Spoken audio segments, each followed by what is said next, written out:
Happening now, we want to welcome our viewers from around the world. This is the EdTech Situation Room. Good evening. My name is Jason Neiffer, and I am the Curriculum Director and Assistant Director of the Montana Digital Academy in fabulous Missoula, Montana. I'm joined, as always, by Dr. Wesley Fryer. Good evening, Wes. Good evening from Oklahoma City, where we've had a very beautiful day and a mild weather week so far. So that's good because we had tornadoes 2 days of last week, and I kind of bracing for the May season. So. Yep, and the weather here has been beautiful, except it's still cold in the morning. So we will see what happens as the May moves through. So I'm not sure if we talked about this particular topic before, but happy May the 4th to you. I'm not sure if I mentioned this, but I've never seen a Star Wars movie. So, so I haven't mentioned this to you. So this is a fascinating fact about Jason Neiffer. I have never seen a Star Wars movie. Wow. Okay. I know. How do you miss that? I don't know. I used to have students who, first of all, didn't believe me and then said, "You? No, really? wait. You?" And then they bring in the DVDs and be like, "We're going to sit down right now, Neiffer." And it's never happened for me. So okay. I know. Fabulous, fascinating fact about me this evening. So. Oh, that's right. And that's what we need to start with. Gosh, and I didn't even come up with mine. Well, I'll ask you to elaborate on that while I rapidly, impromptu-wise think of mine. How have you escaped that, and what's the backstory on that? I don't know how I missed them in my early childhood, and then it gets to a point where it becomes an older movie. Then, not that I don't watch old movies all the time, but and then by the early 1990s, it was like eh.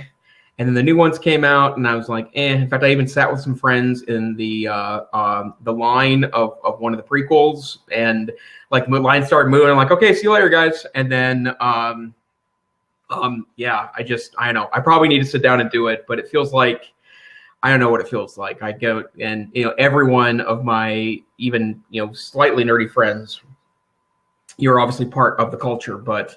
Somehow I missed it. I've seen all the Star Trek movies. I love sci-fi. I mean, I certainly appreciate the genre, but yes, I missed out on all. At some point, it's kind of a cultural literacy thing, and sometimes you feel like you've missed the boat. But for those of you that are joining us, we don't have anybody live yet, but we are averaging 79 downloads per day, and let's see, in the last. I don't know.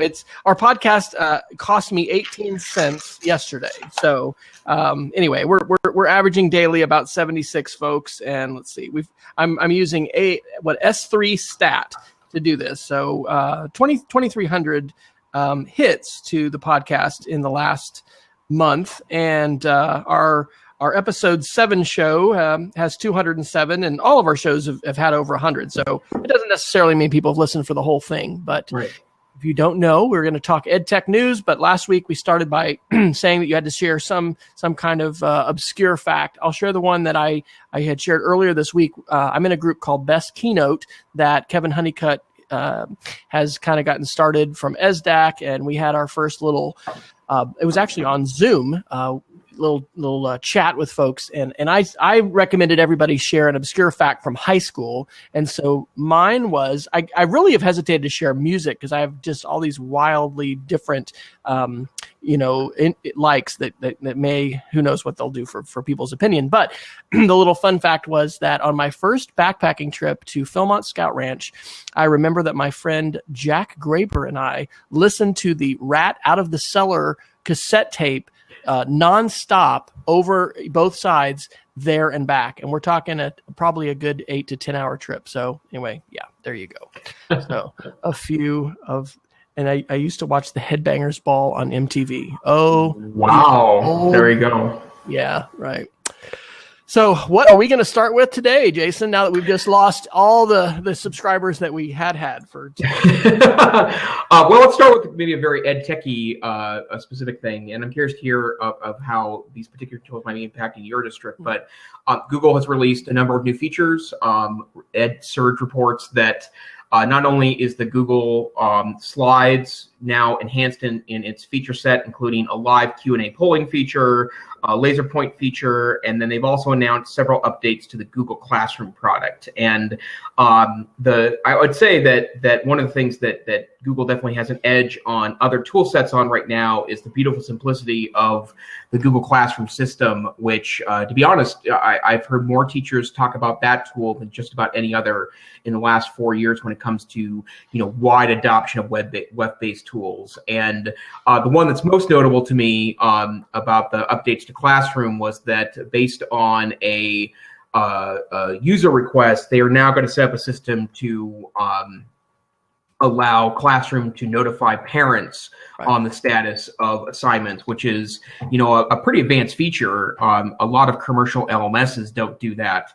So the fact that Google Classroom is taking on that very advanced role in providing a tool set for teachers, I think is pretty amazing stuff. So there's several things to parse here. First, Wes, you're a presenter professionally. I'm a presenter professionally. We both do a lot of work in presentations. Have you ever used slides in that context? Are you a PowerPoint guy? Where do you plug into that spectrum? I have actually transitioned to using Google Slideshows almost exclusively. So for a number of years, you can still go out to SlideShare, slideshare.net/wfryer. And every time I would do a presentation in Keynote on my Mac, I'd export it as a PDF, upload it to SlideShare. I loved how you could embed it. Even, did some of the slide casts where you take an audio and then you go in later and you synchronize it up, and it requires you to listen to your whole thing. So if it's a 45-minute or hour deal, it's kind of time consuming. But I guess the reasons I've transitioned to Google Slides, one of them has to do with modeling, because as a Google Apps campus and just somebody who drank the Google Kool-Aid a while back and continues to enjoy sipping it daily, I really think that the affordances of having a linked presentation, and I'm one of these people that give it out early, right? I know some people don't give out their slides. If I was a really good marketer with email, and you watch different folks, Ian Jukes and other people, they're very protective of their slide decks, and you have to email them so they capture your address as far as doing that. I've just probably not wisely from a marketing standpoint, but just really been, share it and give it out there. I think that it's beneficial for people not to be focused on text capture when they're listening to you. And it's a wonderful thing to just be able to say, here it is. Like, and even I went and did a presentation at a men's conference this last weekend, and I didn't have a single handout. But in the program, I had gotten the link where I had all of my slides. And that's just kind of how I've changed. I know we are people of the printout and the handout, in professional development in a lot of schools, and we cling to that. But honestly, how long do you keep those things? For me, if it's not digital, it becomes irrelevant very had. And so anyway, I made the transition to Google Slides. It just sort of, I don't know that I sat down one day and said it, but I had started to use that more. And the fact that I don't have to go in after the fact and export it and put it somewhere. When I make a change, it's on the deck. It's, because SlideShare is that static snapshot. Right. You don't have the metrics and things, but I kind of let go of that a long time ago, even with podcasts, even though I just quoted our statistics. I mean, it's interesting, but I love Google Slides. So how about you? What are you doing when you're sharing resources and handouts? And so I would say that I'm a huge PowerPoint guy, partly because that I am a bit obsessive over design, and I really did take the kind of minimalist slide design philosophy and the presentation Zen stuff really to heart 4 or 5 years ago. And I work really hard on my slides, really, really, really hard. And part of it's because I don't want people to have to read off of them, and I like good visual cues. And sometimes they're also good visual setups for jokes too, and I like to add that piece to it. But it's been about 50-50 with me.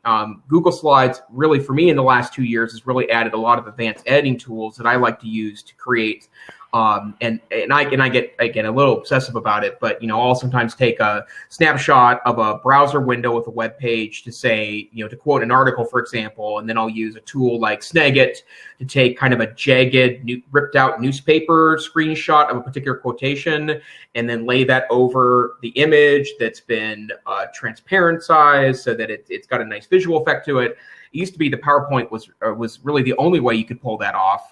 Keynote was maybe a somewhat close number two, although Keynote has effectively been dead for the last 2 or 3 years. It's not been updated. But in the last 6 months, I've really worked hard to find kind of my zen with slides, and the advanced images tools have been really amazing. I don't, I never use templates in that way. I like a blank background anyway, so that was never a big deal to me, although I'm going to share a tool at the end of our podcast today where you can find some better, more beautiful templates for Google Slides. But the particular Q&A feature they're adding to Google Slides makes this competitive with PowerPoint in another way, because you can do kind of what Poll Anywhere would do with PowerPoint, which is to add that interactivity, particularly with large audiences, that I think is a really great feature that PowerPoint with Poll Anywhere plugged into it had over Google Slides. But it just, I love a good simple tool. It's even better when it can be a simple and beautiful tool, and Slides for me is really that tool. The updates to Google Classroom are really interesting, and I think there's also probably a couple stories here. You're a Google Apps school, Wes. Are your teachers adopting and using Google Classroom? Absolutely. But what's interesting is we're in the midst of a big transition of our whole student information system. Many independent schools use a system called Blackbaud, and some people have, and we do too, a little bit, different platforms and tools. But it's going to be very interesting because teachers who use Google Classroom today still have to do a double entry with their grades for us, because Google doesn't have a grade book. I mean, they do have a grade book, but it doesn't interface with what our parents see, what our student information system that generates grade books, grade cards, transcripts, all of that stuff. So it's going to be interesting because the one that we're switching to is a lot more fully featured. It offers some integration with Google Drive. There's a lot of things as far as alerts, et cetera. But I did a session. We already had a few teachers doing it. And last year when I came on board in July and then we got back to school in August, I did a couple sessions on Google Classroom and have had just some teachers absolutely love it and go full bore. And the biggest draw is that they haven't needed a lot of training. And one of our tech team members, he's our middle division computer teacher, sort of wisely said the other day, I'm always suspicious when the training regimen for some kind of new program is really, really extensive, because it makes me a little scared. And so to that idea, Google Classroom is very navigational. It has been very intuitive. Probably our case study, and I could drop this link in, is our orchestra teacher who has had his students go ahead and video themselves on their smartphone doing practices at home, and then has provided feedback to them, and they've been able to upload it right within Classroom. And I mean, how phenomenal. And so somebody who you wouldn't necessarily think of, I find those people, by the way, are the most influential in the school, where they haven't been the tech person or the computer person, but they've really, sort of had a Kool-Aid experience, and then they want to tell people about it.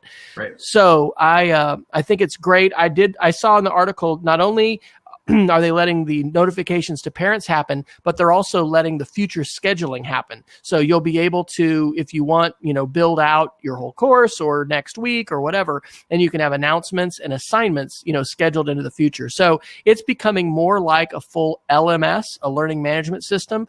Last summer at the ISTE conference in Philadelphia, I think we were, right?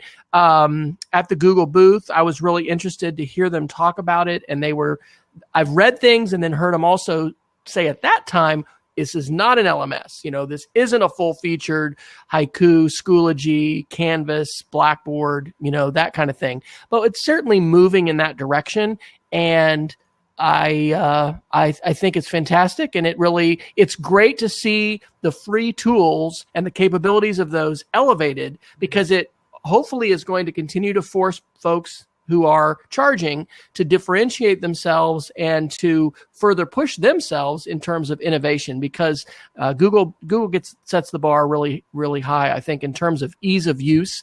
And that's one of the most important things. We're looking at ticketing options right now. And one of the ones, I won't mention these names, but we're looking at one, and they just haven't updated their UI and their whole system in a long time. And it's like, guys, this is 2016. I don't want to run something that looks like it was made in 1995.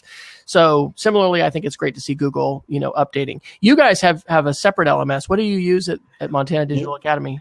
We use Moodle Rooms' Joule, which is an enhanced enterprise version of Moodle. And I've been a Moodle guy since 2003, so I've used Moodle in a lot of different contexts over the past 13 years. But we use Google Classroom at the Digital Academy for professional development purposes. We have I'm a big fan of checklist for technical setup of items. We have a pre-flight checklist and a number of checklists we have teachers go through to make sure that things are set up the way they need to be able to deliver instruction in a consistent way in our program. We use Google Classroom for that because it's just a beautiful, elegant solution to take a single Google document, assign a version or a copy of that to a large number of people, have them use that as a checklist and as a kind of an accountability process, and then hand it back to us so we can track. And there's no other tool on the market that really does anything close to that. And so, and plus, I would also say that the mobile apps on Google Classroom are beautiful. They're fast and simple and easy to use, and it interfaces well with the excellent apps or evolving excellent apps for Google Drive, so you're able to get access to that document you're utilizing back and forth. Before I took my current position, I was a social studies teacher at a larger high school in the state of Montana, and I actually set up a rogue Google Apps domain in 2008 through 2010, just so I could create a sharing system. And we didn't have email or anything turned on, and we weren't a Google Apps for Education. It's just a good old-fashioned Google Apps before they started charging for that service. And just so I could facilitate essay writing and editing with my AP European History students, which is a very writing-intensive class in comparison to a more typical history course. And I would have given anything for Google Classroom. Like, seriously, it would have been a huge time saver for me, which, it was such a better way to instruct writing when I had that kind of direct live interaction with students during that time. But, I know that there's a lot of folks that there's a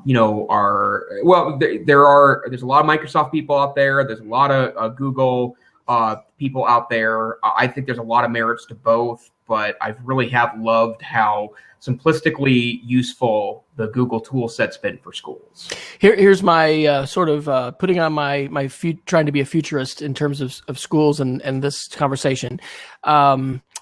Learning management systems in higher education in the mid to late 2000s became normalized. So it actually happened earlier than that. It was more around 2001, because when I was the director of distance learning for the College of Education at Texas Tech University from 2001 to 2006, that was the big transition, was that automatically we were using WebCT. When a course was created at the university system, everybody had a WebCT, and we were at least trying to help teachers put their syllabus there and at a minimum, see the value of using it as an assignment turn-in method, where and then also not have to burn CDs and being able to distribute course content.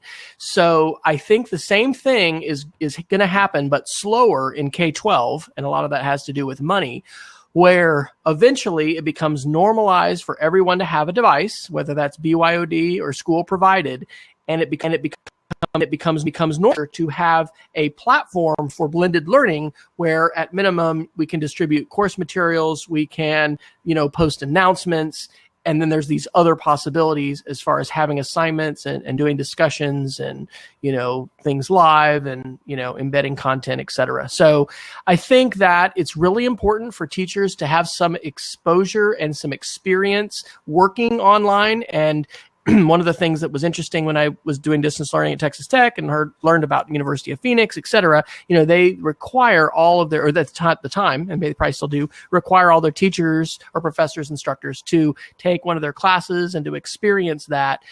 I think that it would be wise for us as administrators and leaders to really look at the teachers that we have and what their experiences are in an online and blended environment, and provide professional development opportunities, not just to say, here, go watch this video, but to experience what we would probably consider a high quality interactive experience, because those the expectations are just going to shift as they have in higher ed, I think, for K-12 as well.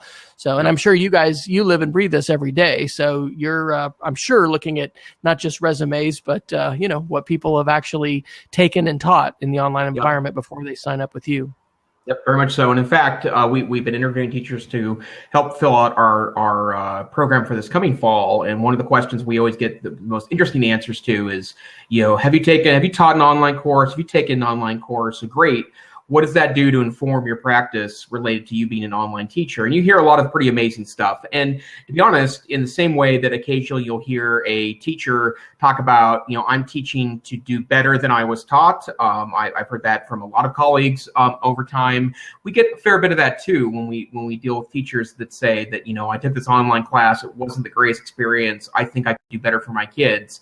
And oftentimes those folks are the ones that push the envelope a bit. And I think that as we start to evolve what classrooms look like, to adopt more of a blended learning environment that's a true blended learning environment, not just, somewhat pushing tech into the environment, I do think that the nature of professional development will change to kind of enclose that.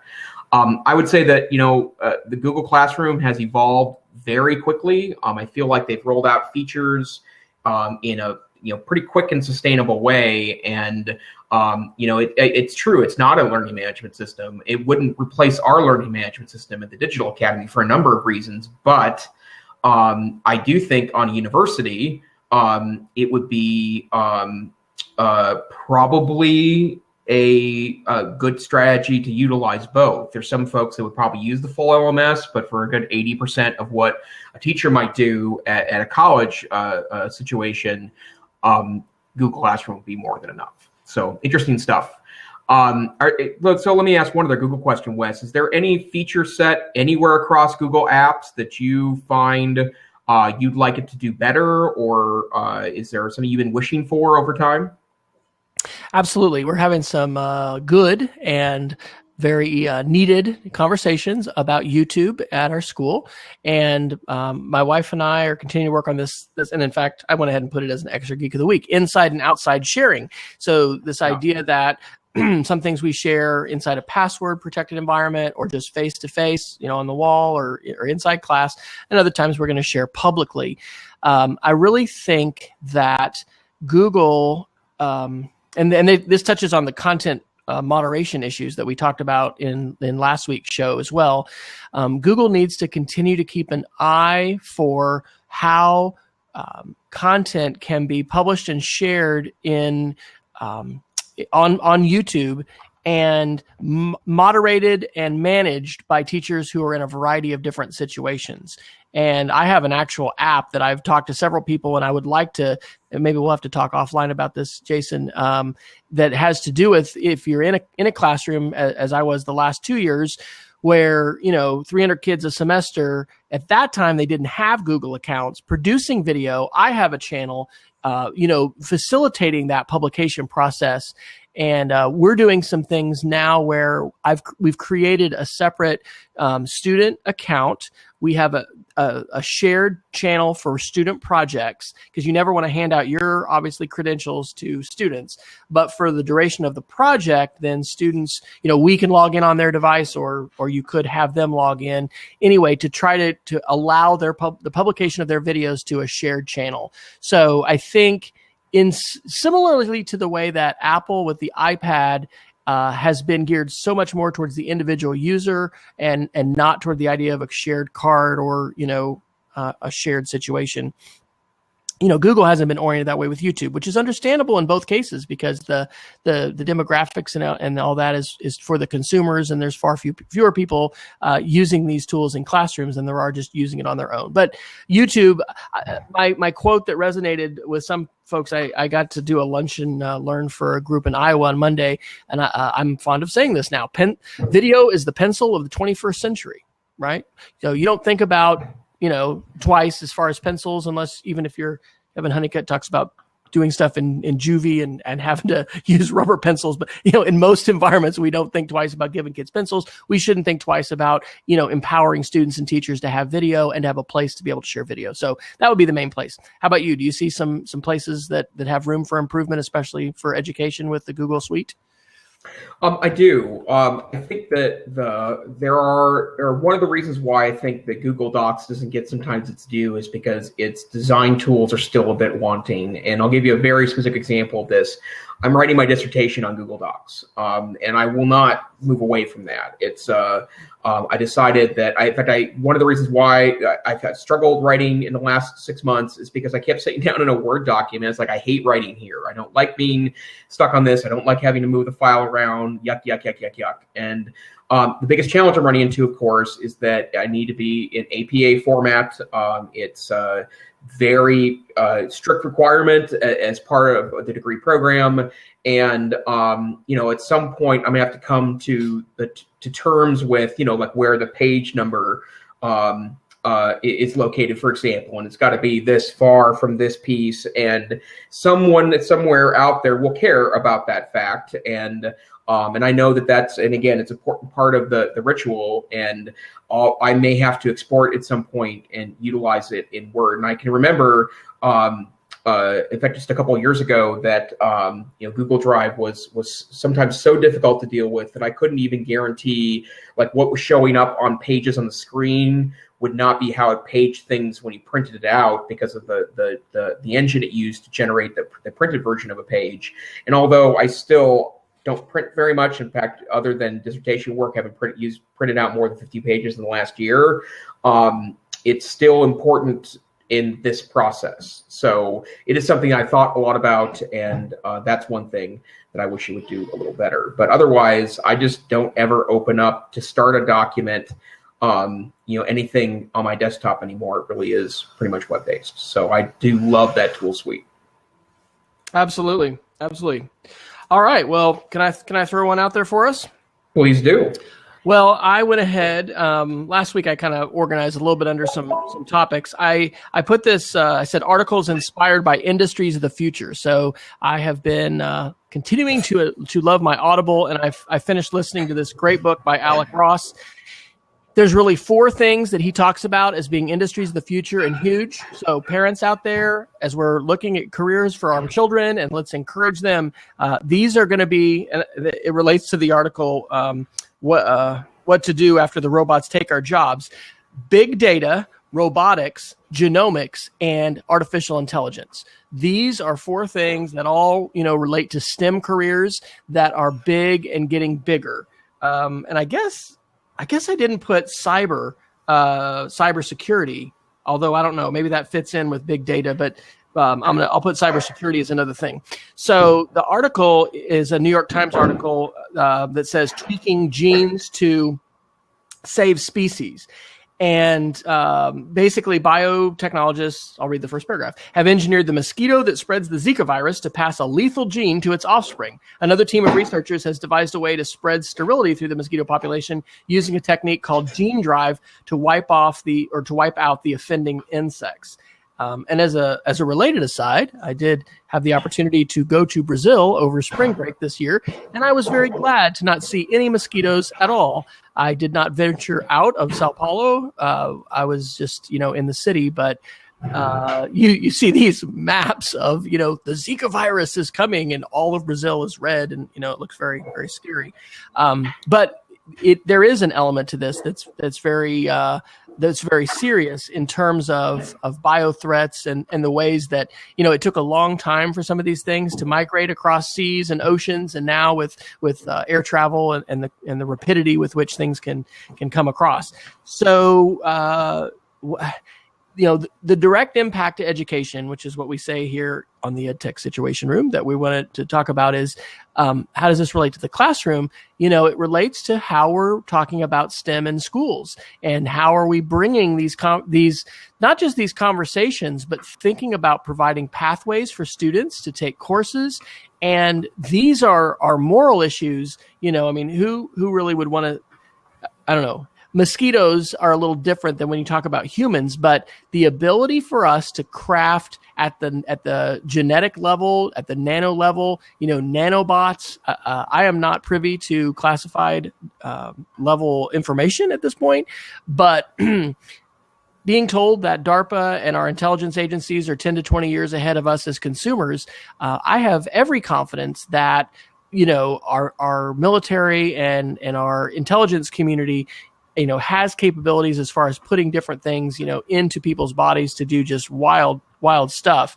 And so we need an ethical layer to this. We're going to be faced with decisions that we can make in our lives in terms of, maybe we're beyond our childbearing years and having kids, but there are pets. There's going to be, decisions to be made as far as different technologies.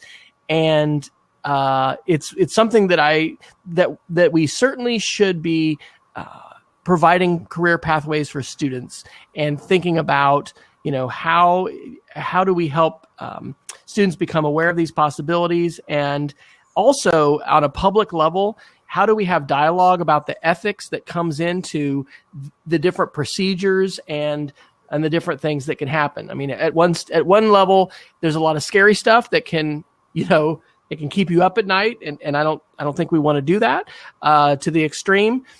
But on the other, there are important ethical dimensions to this that in listening to the last couple books that I have really made me think a lot more about that as a STEM teacher, and wonder how are we going to catalyze and encourage conversations about this, because we're not talking about science fiction. We're really talking about today. So what are your thoughts? Well, and I would say that part of what is happening here is the fruition of the fast pace of what technology is doing. What technology is doing to our world in subtle ways. There's obviously a presidential election going on for those of you that have been living under a rock for the past 6 months, and we will endeavor not to speak politics on this podcast, but it's okay. I don't think we've ever said you. I mean, if you have got something interesting to say.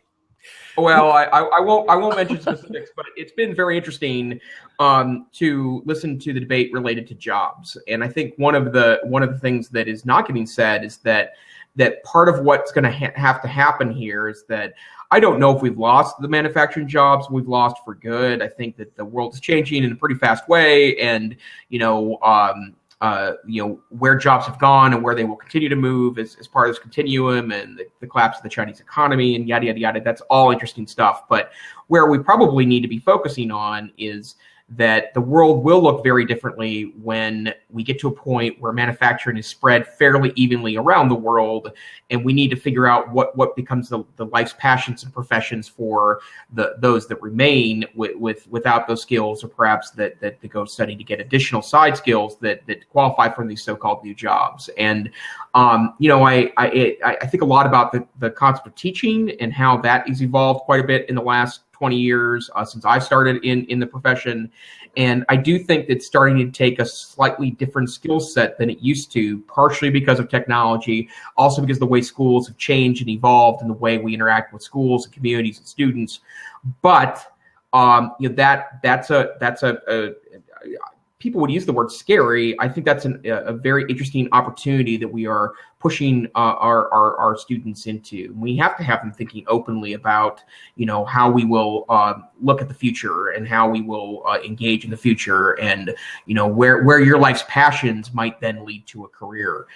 There's a lot of interesting data now being generated related to millennials in the workplace, and how many there seems to be a greater entrepreneurial spirit amongst folks under the age of 30. You could argue the economy has had a lot to do with that, because traditional job pathways have been largely closed down in the last 7 or 8 years. But that notion of taking skill sets and doing maybe a different pathway than had existed in the previous generations of folks moving into the workplace is certainly a consideration.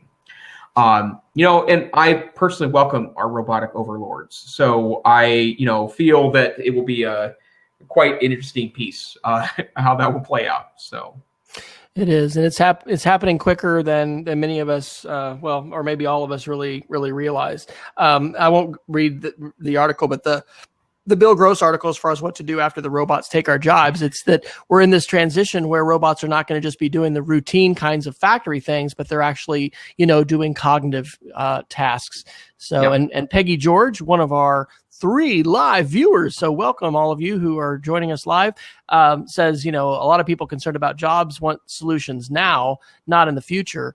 And, and they're angry.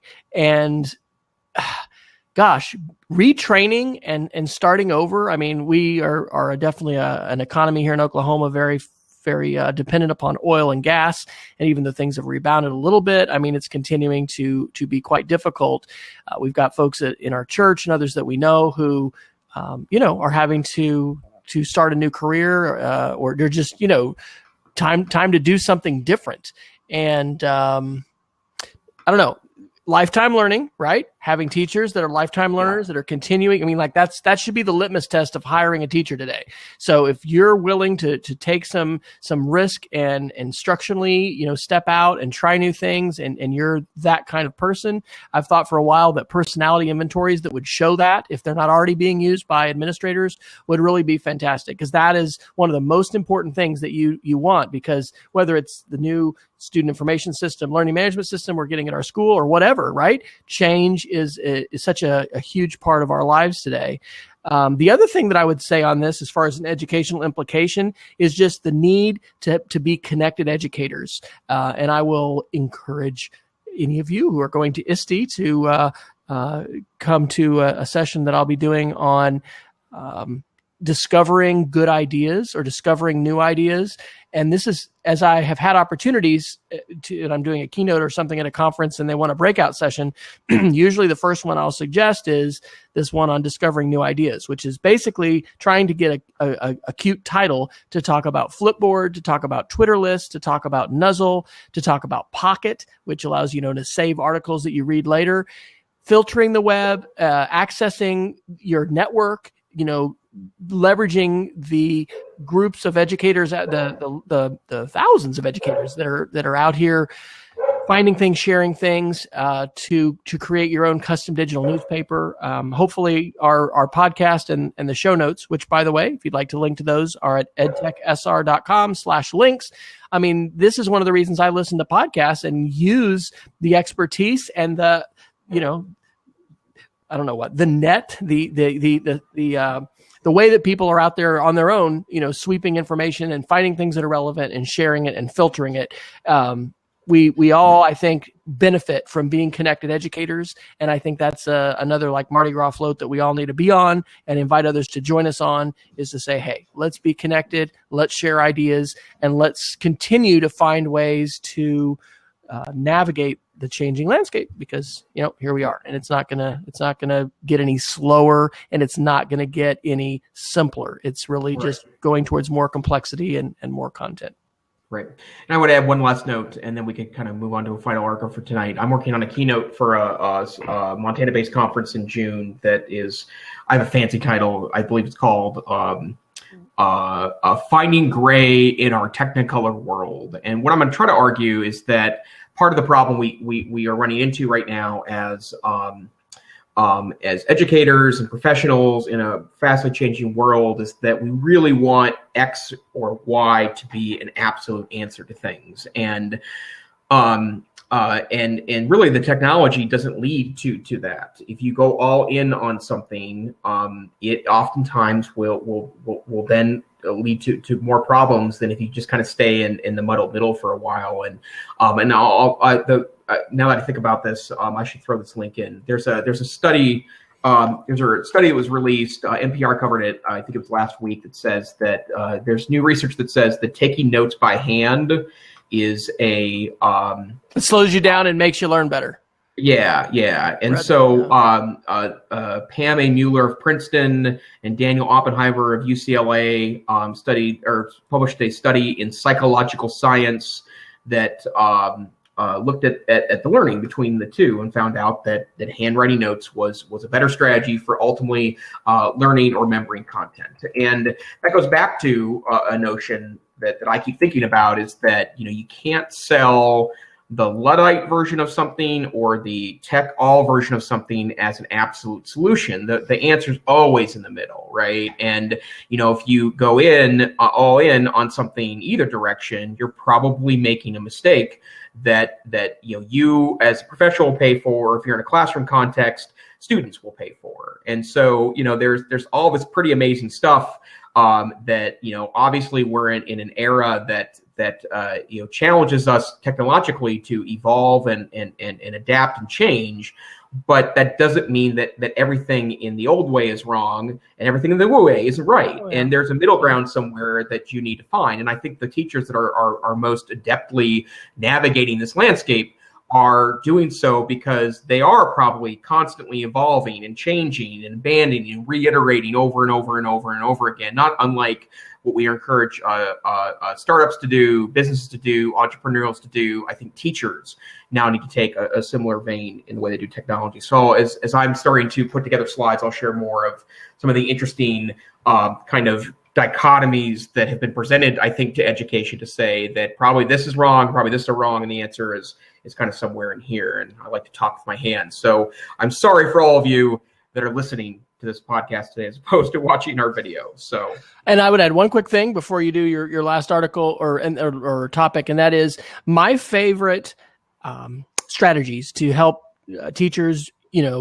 adapt and use some technologies are really the bridge ones where we're doing some old school stuff with the new school. So it's like narrated art. Let's draw a picture and now let's take a picture of it and talk about it, because visual note taking and just representing things visually is cognitively much more demanding than simply, copying verbatim the Roman numeral outline that you're maybe, used to see on overhead projector. Now you see on PowerPoint. So anyway, I like that because it also can disarm people because you're like, wait a minute, you're asking me to draw this on paper? I thought we were technology. Well, we are. You're going to add your voice, but hey, guess what? You got a pencil, or we got colored pencils here, do this and draw it. And also just stretching people because there's a lot of just innate buy-in that we have to the old ways of doing things and trying to, and I'm not just saying because it's new, it's good, but having an open mind and then really looking at what impact does this have on the learning. And that article is saying it slows us down and makes us think more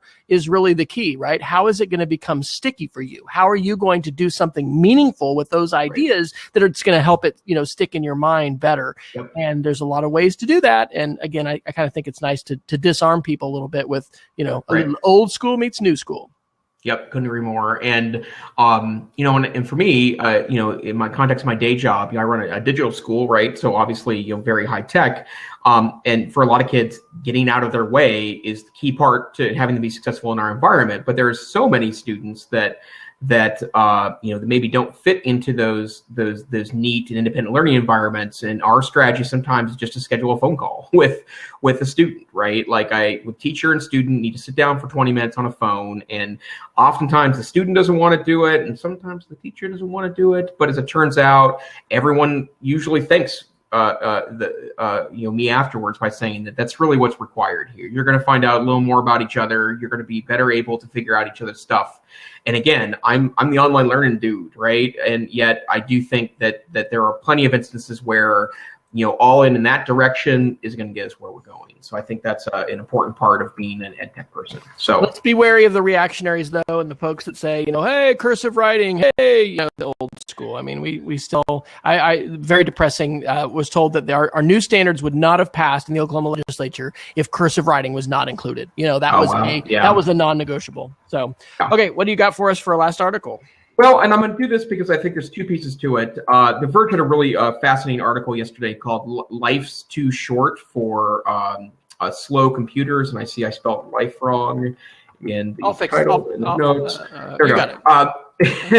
And this is an interesting Verge article. There's really two topics here. The onus of the article is that the reason why the Apple Watch is not taking off is because it's too darn slow to be of use. And I will, also note for the record, I am wearing my LG Urbane Android watch tonight. It's a platform I do really like. It's a little chunky for a watch, but I'm a nerd. So, what fashion rule am I breaking? It doesn't really matter. But the reason why that article is interesting is twofold. And I think there's probably two smaller topics to talk about here. The first is that the rough notion of technology having to be fast and efficient and sleek to be well integrated into someone's life or work. And I think that's topic one. Topic two is wearables as a broad topic. But I was really fascinated by this notion that, why this platform hasn't taken off as some people expected is because the watch itself seemed to not be fast enough to kind of keep up with the way people want to use the device. And of course, I'm a little obsessive about this because I obviously spend 9-10 hours a day engaging with technology in a very direct way, and I buy powerful and fast computers because I want to never be slowed down by my technology.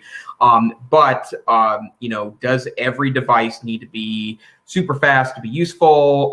Does every laptop need to be? Well, it goes back to the argument: do you need a full-fledged fast laptop or just a well-designed, maybe low-end one? The Chromebook question, but it was pretty fascinating from that standpoint. But I would like to talk about the wearable question maybe a little more deeply. First, Wes, are you wearing any wearables? This is my $15 Casio watch, which I'm holding off because normally the Apple 1.0 devices are just not that great, right? The first MacBook Air, not that great. The first Apple TV, not that great. First iPad, we go down the list. So nope, not yet. I did have a Fitbit for a while and it stopped kind of charging. And so anyway, my phone is now my Fitbit, as we'll talk about in the Geeks of the Week. Well, and it's interesting to me that, in fact, I don't know anyone with an Apple Watch. I don't know any, none of my kind of social circle has an Apple Watch. There's a lot of Apple Watch wanters in that group, but no one's pulled the trigger. And I think it's precisely that 1.0 issue. And of course, Android is in a different world than that because they had one software that they then gave out to the number of manufacturers, which created the different versions of it. I have been very happy with my Urbane.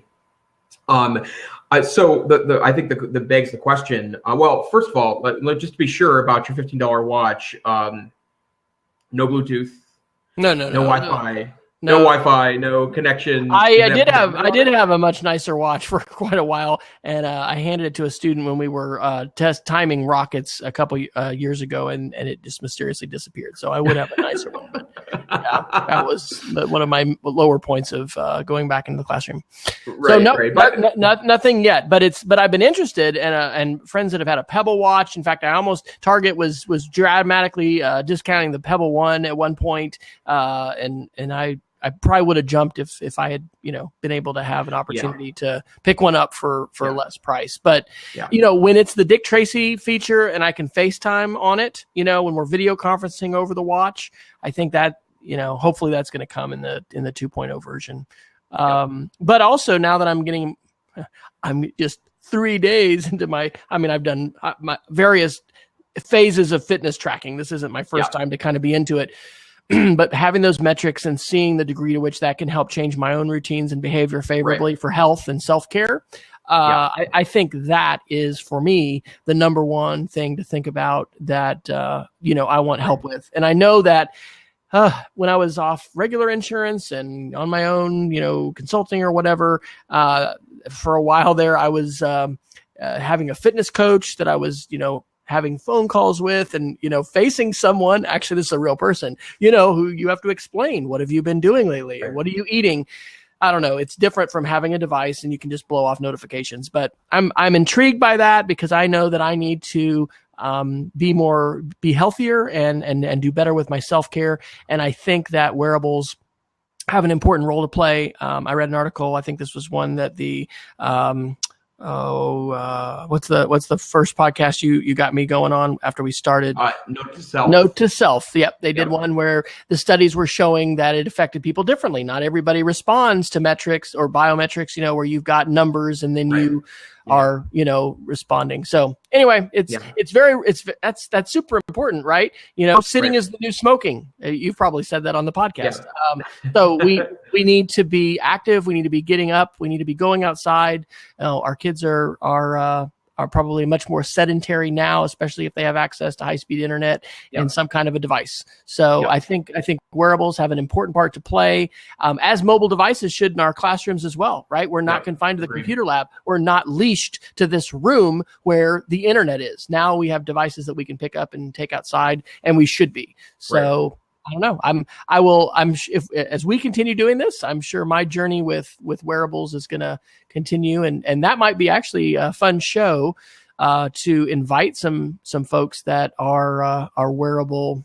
You know, we could get some actual Apple Watch owners to come in and talk. Yeah. It'd be interesting to compare. The other group that would be interesting too would be there's been a lot of folks in physical education classrooms that have used wearables to a great effect to help students kind of quantify the specifics that they do. And of course, I wear two. I have the Fitbit. That's how you got so many steps today. You got to double count. Yeah, I was doubling up. Yeah, that's exactly it. So, and then of course the watch, and they serve very different purposes for me. I mean, in my particular case, I believe that the watch is really powerful because it means that I can, I only have some notifications and some apps to talk to me or talk to the watch. And so I can use it to kind of limit my access to the phone to say, only when certain people text and only when certain notifications come across does things go over my watch. And I just don't stare at my screen then. I keep my screen hidden away a little bit. And I think that's the key piece for me. The one thing I do think I'm missing out quite a bit on, and I think we talked about this in an earlier podcast, about the health kit stuff on the Apple side. That's the one thing that keeps me kind of flirting with maybe going back to the iPhone and to an Apple Watch, is that I think that health kit stuff's pretty amazing stuff. And I obviously am hyper aware of health stuff in my recent times, and the notion of tracking blood pressure and being able to share blood sugar information and all that stuff that is coming soon to a phone near you. I think that's a really important piece that I'm quite interested in. So definitely, there that is. All right, Geek of the Week, sir. So I'm going to cheat and do two again, but I have been inspired by Jason and others to be a little bit more health conscious. And so I am using two apps now that I put links to. I had gone through a phase of MyFitnessPal, which is the one that you can use to track all your meals and calories and all that, and kind of see how you're doing with your weight. And this other one, Pacer, does a BMI as well. But MyFitnessPal, I'm basically using to do the diary thing with food. And then Pacer integrates, and I don't know, maybe I could just get away with MyFitnessPal, but it pulls all the data from the health app on the iPhone and, shows you trend data and stuff like that. And so lets me set goals. The thing that's interesting is, and I did spend $20 in-app purchase, like ridiculous, right? That sounds crazy talk for that much for an iPhone app, but it's for this coaching feature, which I've only used a little bit, but it is to help set your goals and then refine kind of your strategies and what you're doing with your fitness and stuff like that. So anyway, I've used a few other ones, and I am by no means, I need this, right? Like I told my wife this weekend, I hope I am at my maximum weight today, of my life, because I just haven't been as aware of that stuff. So anyway, those are two Geek of the Weeks that I like, and we would love your feedback. If you want to tweet to either of us, we'll share those Twitter IDs here in a minute. But my second one, just real quick, is a Google slideshow, as Jason was asking me about at the beginning of the show. And it was a little video conference that I did for Scott McLeod's group up in Iowa on Monday at lunchtime. And I called it an overview of inside and outside sharing. And so that's the slide deck. They recorded the Zoom video conference. And when that link's available, I'll put that in if anybody wants to check it out. But would love any feedback that anybody has on those ideas, because I think that vocabulary is important. Words matter. And as we adopt a vocabulary and we use that with students and we use that with teachers, hopefully that can be inviting, that can help us understand and have a schema for the world and kind of where different tools and technologies fit in. And it can also, help us make decisions about what's appropriate and what in this case, I think I want to encourage more appropriate outside sharing, because generous public sharing of ideas and resources is the engine of creativity and growth for so many of us. Thank you, Peggy, for dropping that in. So those are my geeks of the week. Okay, great. Thanks, Wes. And then I like to share a simple tool, but something that's made a big difference for me in the way I've engaged with Google Slides in particular. But one of the problems with Google Slides, especially if you are a user that tends to rely on templates, is that the standard templates that come with Google Slides are frankly ugly. So I have a really great tool. It's Slide Carnival. Which has it's not even more than, I think, 20 different good, simple Google templates for slides that you can easily then copy into your own Google account and then utilize them as part of your particular presentation. And by the way, I've been working on reworking a presentation that I created about 18 months ago. And when I make it available, I'll do the same with slides. I'll be presenting it later this summer, but it's presentations in Google Slides, but there's excellent excellent slides shared on the Slide Carnival site that you can utilize in a classroom environment that are much more elegant, in my humble opinion, than the templates. And I'd add one little quick footnote, and I think you'll see this on the slide deck. I don't know if I picked it up from Alec Kuros or Dean Sharesky or some amazing presenter, but putting in the corner of all of the slides a link to my Twitter, if there's a hashtag for the event, that hashtag, and then I like to use a personal URL shortener. I learned that from Tony Vincent. Yourls, YOURLS.com you can run it on your own domain. So the shortened link, but being able to have that, I don't know, I like that because hopefully that's going to be a visual reminder to folks that are tweeting to connect and then to be able to find the slides. So I'm glad to see Slides Carnival because I've just kind of been the basic, white or black background with images and whatever. So maybe I'll spice my stuff up thanks to this Geek of the Week. Excellent. So before we say goodnight, a reminder that we're available wherever finer podcasts are aggregated. If you are using an app that reviews podcasts, please leave us a review. We'd love to hear more about what you like or not like about the show. Leave us an iTunes review. Will help us climb. I'm pretty sure we're 1 millionth on the listener board right now, but if you could leave a review, that would help engage others in the podcast. We are now available on Stitcher. Search for EdTech Situation Room, and you will see our page there, which aggregates the latest episodes that you can put within your Stitcher app. And then, of course, you can always find the latest show notes and information related to the podcast at edtechsr.com for the EdTech Situation Room. So my name is Jason Neifer. I am the Assistant Director, Curriculum Director of the Montana Digital Academy and also the Tech Savvy Administrator for the Northwest Council for Computer Education. I bid you to have a good week and farewell. And Dr. Fryer?